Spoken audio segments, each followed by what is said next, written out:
ये है talks news network और आप देख रहे हैं पॉलिटॉक्स, राजनीति का कच्चा चिट्ठा।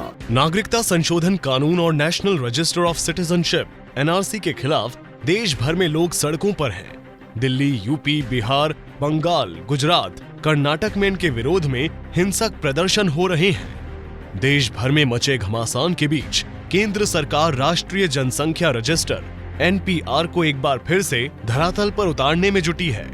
मोदी कैबिनेट की आज हुई बैठक में एनपीआर के नवीनीकरण को हरी झंडी मिल गई है।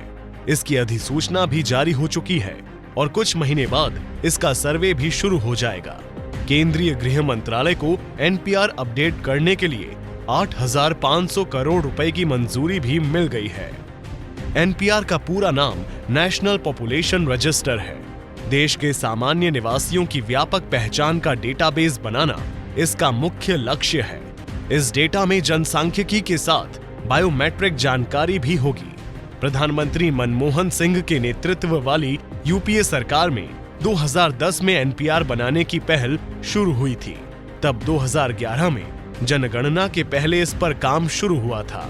आजादी के बाद 1951 में पहली जनगणना करवाई गई। प्रत्येक 10 साल में होने वाली जनगणना अब तक 7 बार करवाई जा चुकी है।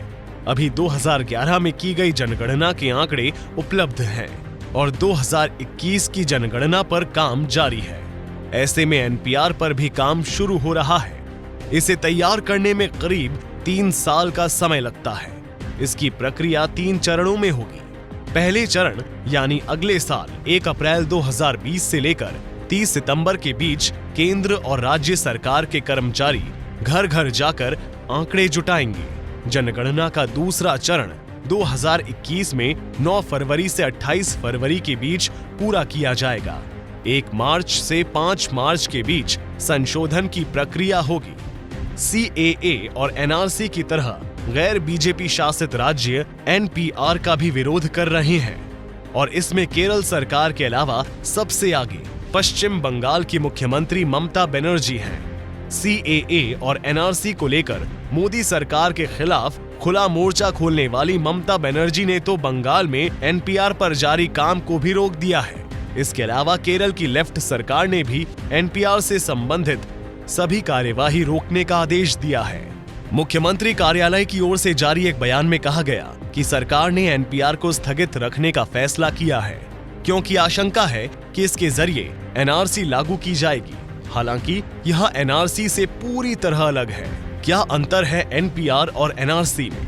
National register of citizenship NRC से एकदम अलग है national population register NPR. NRC के पीछे जहां देश में अवैध नागरिकों की पहचान कर उन्हें देश से बाहर निकालने का मकसद छिपा है, वहीं एनपीआर देश के सभी सामान्य निवासियों का दस्तावेज है और नागरिकता अधिनियम 1955 के प्रावधानों के तहत स्थानीय, उपजिला, जिला, राज्य और राष्ट्रीय स्तर पर तैयार किया जाता है। कोई भी निवासी जो 6 महीने या उससे अधिक समय से स्थानीय क्षेत्र में निवास कर रहा है तो उसे एनपीआर में अनिवार्य रूप से पंजीकरण करना होता है। 2010 से सरकार ने देश के नागरिकों की पहचान का डेटाबेस जमा करने के लिए इसकी शुरुआत की। इसे 2016 में सरकार ने जारी किया था। एनपीआर के जरिए लोगों का बायोमेट्रिक डेटा तैयार कर सरकारी योजनाओं की पहुंच असली लाभार्थियों तक पहुंचाने का भी मकसद है। पॉलिटॉक्स ब्यूरो, दिल्ली। ये है टॉक्स न्यूज नेटवर्क और आप देख रहे हैं पॉलिटॉक्स, राजनीति का कच्चा चिट्ठा।